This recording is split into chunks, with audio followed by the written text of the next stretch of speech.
Kang Dedi tetap tak menanggapi. Ia seolah membiarkan publik menilai sendiri. Namun malam harinya sebuah surat misterius dikirim ke pendopo Gubernur Jawa Barat tanpa pengirim, tanpa cap, hanya tulisan tangan halus dengan tinta merah. Jangan main-main dengan yang sudah ada sebelum kamu. Bayang-bayang lain di Lembang. Sementara itu, intelijen Pemprov mengelus pertemuan tertutup sejumlah tokoh ormas di sebuah villa tua di kawasan Lembang. Isu berkembang mereka tengah menyusun sikap bersama.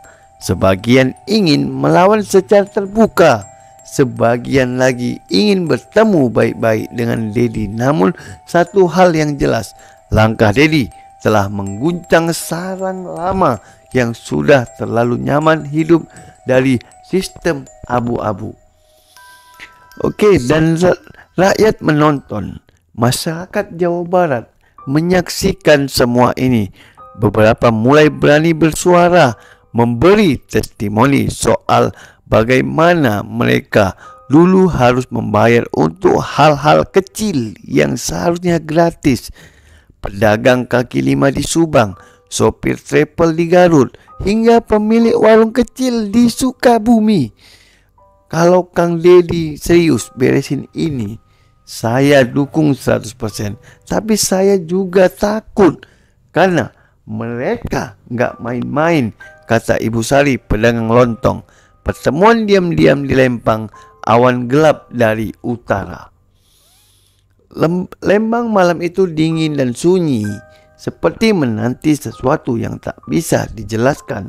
Di sebuah villa tua yang tertutup rimbun pohon pinus, lampu-lampu sengaja diredupkan. Mobil-mobil gelap parkir berjajar, kebanyakan tanpa plat nomor depan. Di dalamnya suasana penuh bisik dan bara. Mereka datang dan berbagi penjuru. Jawa Barat, pimpinan ormas besar, koordinator lapangan, hingga wajah-wajah lama yang dulu sering disebut dalam laporan intelijen. Pertemuan ini bukan sekedar silaturahmi, ini rapat darurat. Dedi Mulyadi harus diperingatkan. Ucapan itu keluar dari seorang pria bertubuh tambun, berjaket hitam dengan emblem ormas di lengan kiri.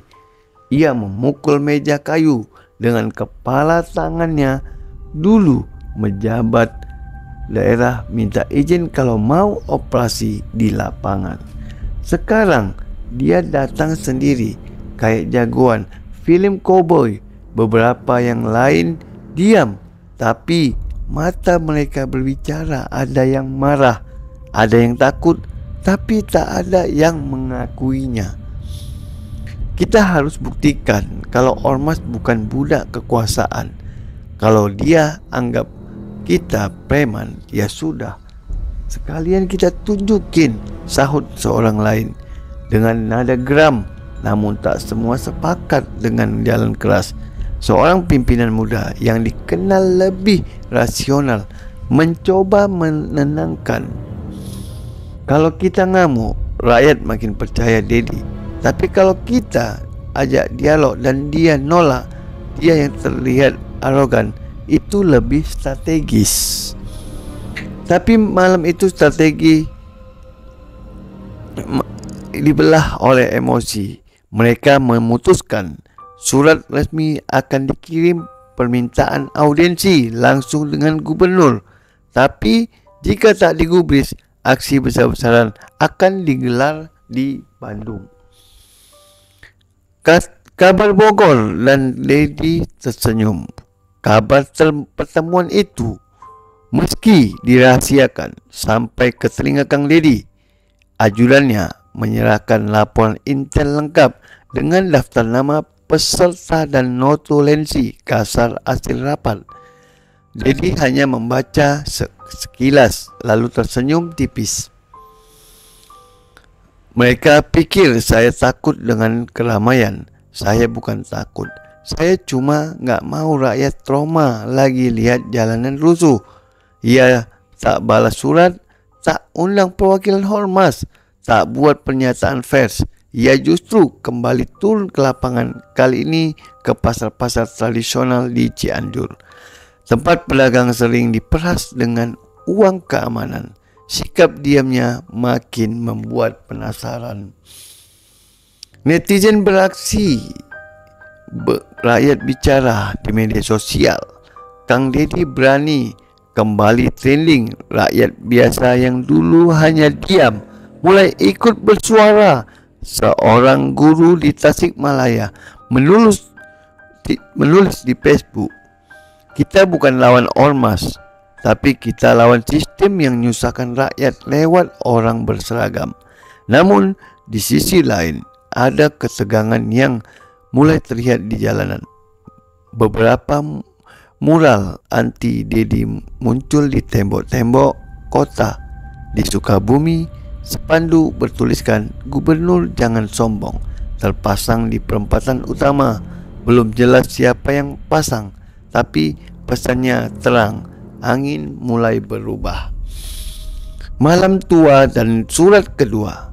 3 hari setelah pertemuan di Lembang, pendopo gubernur menerima surat kedua. Kali ini bukan ancaman, tapi surat resmi. Surat tertera jelas.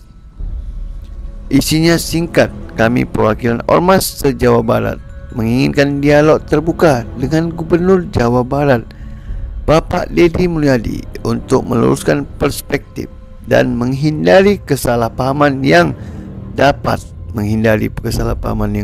berujung pada konflik sosial." Deddy membaca surat itu sambil menyeruput kopi. Mereka mulai sadar rakyat tonton dan bagus, tapi lagi-lagi tak ada balasan. Okey, itulah perjalanan masa jabatan Kang Deddy yang sekarang menjabat menjadi Gubernur Jawa Barat, yang semua yang namanya pungli dia musnahkan. Tapi dia tidak bisa menilai ormas itu dari sisi negatifnya saja. Ormas itu di pasaran bukan sekedar pungli, mereka menjual jasa, dan mereka ada juga biasanya bekerja sama dengan kelurahan. Sebagian itu tergantung dari kelurahan setempat. Ada yang kelurahan tidak mau membuat kerjasama. Itulah akibatnya mereka menjadi pungli karena tidak didukung oleh pemerintah. Jadi untuk Kang Deddy, kalau ormas dipekerjakan, dibimbing supaya mereka tidak mengakukan pungli, karena kondisi lapangan pekerjaan di negara kita ini sangat minim. Jadi jangan dinilai ormas itu melakukan pungli. Mereka bekerja semampu supaya bisa menghasilkan untuk biaya kehidupan. Okey, sampai sini dulu. Saya Ahmed, mohon undur diri. Wabillahi taufik wal hidayah. Assalamualaikum warahmatullahi wabarakatuh.